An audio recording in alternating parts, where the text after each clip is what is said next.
વિરાટ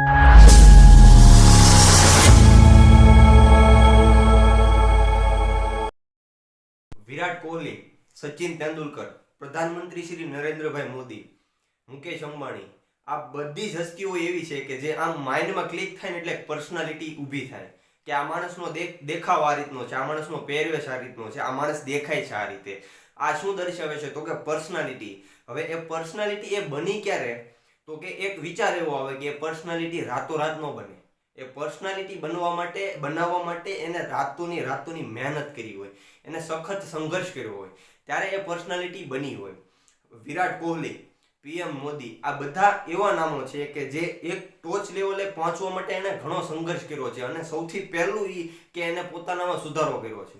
આજના વિડીયોની અંદર આપ સૌનું હાર્દિક સ્વાગત કરું છું. અને આજના વિડીયોનો જે ટોપિક છે એ ખાસ યુવાનો માટે કે જે પોતાના જીવનની અંદર કંઈક આગળ વધવા માંગે છે, પરંતુ એમને કોઈ દિશા નથી મળતી, એમની પાસે કોઈ વિઝન નથી. તો સૌથી પહેલું શું બનાવવું જોઈએ? સૌથી પહેલો વિઝન શું હોવું જોઈએ? એનો ગોલ શું હોવો જોઈએ? તો કે સૌથી પહેલું એ છે તમારી પર્સનાલિટી. અને આપણી ગુજરાતીની અંદર એક કહેવત છે ને કે જે first impression is the last impression. એટલે કે તમારું જે પહેલું વ્યક્તિત્વ, તમને કોઈ માણસ નવો ઓળખે છે, જાણે છે, જોવે છે, તો એ સૌથી પહેલા ક્યાંથી જોવે? તો કે તમારા વસ્ત્ર પરિધાનથી, તમારા પહેરવેશથી, કે તમે કેવો પહેરવેશ પહેર્યો છે, તમે કેવા કપડાં પહેર્યા છો, તમારો બાહ્ય લુક કેવો છે, એના આધારે 90% માણસો 100% 90% નહીં, 100% માણસો તમને જજ કરતા હોય છે કે આ માણસને મારે કેટલી રિસ્પેક્ટ આપવી. એ આધાર રાખે છે તમારા પહેરવેશ ઉપર.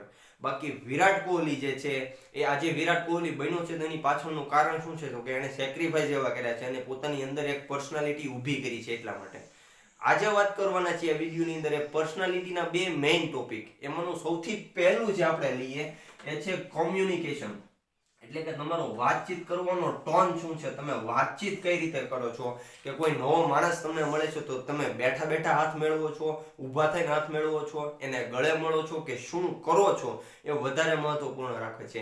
અને સૌથી વધારે કે કોઈ માણસ આમ ચાલીને તમારી સામે આવે છે તો તમે એને સ્માઇલ આપો છો કે નથી આપતા, તમે એનો કોઈ ગુડ મોર્નિંગ કે ગુડ ઇવનિંગ સર કે મેડમ કે એ રીતે સંબોધન કરો છો કે નથી કરતા.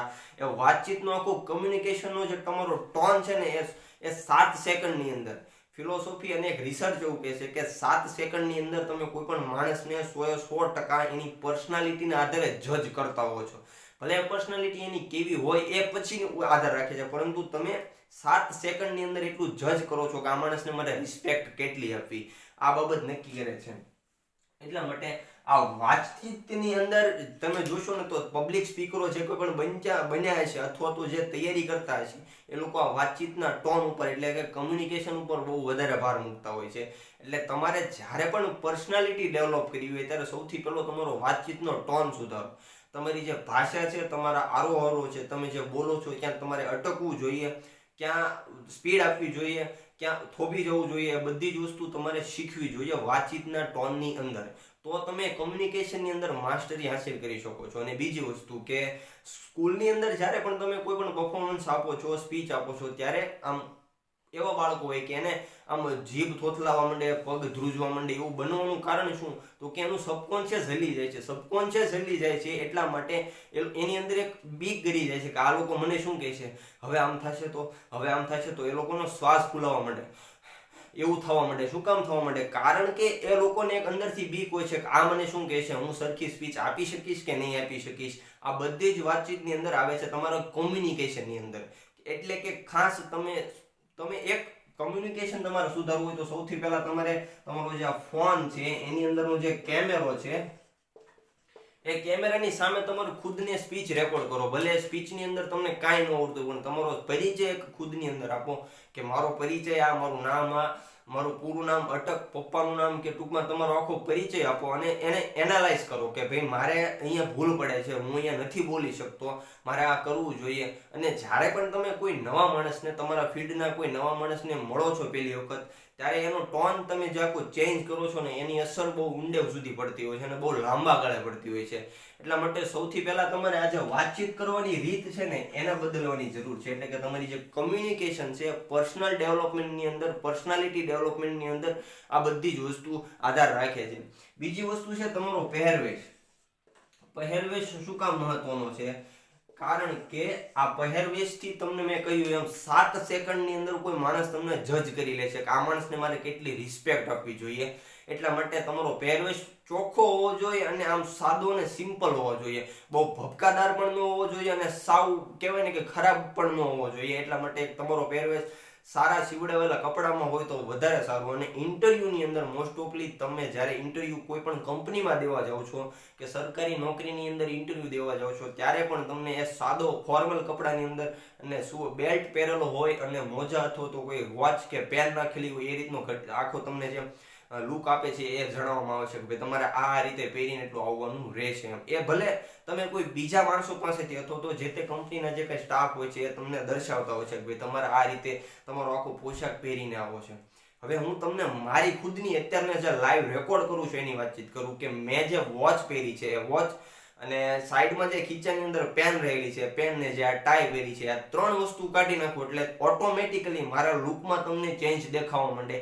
કે કોઈ પણ એક વિડીયો એવો રેકોર્ડ કરું કે એમાં જેમાં ટાઈ ન હોય, પેન ન હોય ને વોચ ન હોય તો તમને આમ પહેલો જ તે જ્યારે તમે વિડીયો ખોલો એટલે પહેલી જ સેકન્ડમાં તમને એ વિચાર આવે કે આમાં કંઈક ઘટે છે. તો એ ઘટે છે શું છે તો કે માઇન્ડને કમાન્ડ આપે છે કે આ માણસની પર્સનાલિટી આવી છે પરંતુ આ માણસે પહેરવેશ સરખો નથી પહેર્યો એટલે તમને જોવું ન ગમે. તમે વિડીયોને સ્કીપ કરી નાખો, તમે નથી જોતા અથવા બહાર નીકળી જાઓ છો. તો શું કામ એવું બને?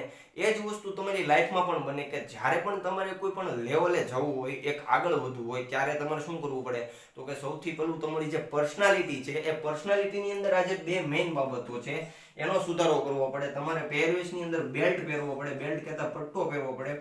એક ઘડિયાળ જો તમારી પાસે બજેટની અંદર આવતી હોય તો વાત અલગ છે, પણ એક ઘડિયાળની અંદર પણ એક નાનકડો એવો ખર્ચો કરવો જોઈએ જે તમને પર્સનાલિટીમાં બહેતર, તમારી જે પર્સનાલિટી છે એમાં વધારો કરે છે. તો આજના વિડીયોની અંદર આજે 2 મેઇન વસ્તુની વાતચીત કરી, એનું ખાસ ધ્યાન રાખવું જોઈએ. જેટલા પણ મિડલ ક્લાસના લોકો મને ખાસ સાંભળી રહ્યા છે દરેકને હું કહું છું કે તમારી પર્સનાલિટીમાં વધારો કરવા માટે, તમારો બાહ્ય દેખાવ સુધારવા માટે તમારે શું કરવું પડે તો કે એક વાતચીતનો ટોન તમારો સુધારવો પડે અને બીજી વસ્તુ તો કે આ પહેરવેશ છે ને એનો સુધારો કરવો પડે. તો આજનો વિડીયો તમને કેવો લાગ્યો કોમેન્ટની અંદર મને જરૂરથી જણાવજો અને આ વિડીયોને છેલ્લે સુધી જોવા માટે તમારો ખૂબ ખૂબ આભાર.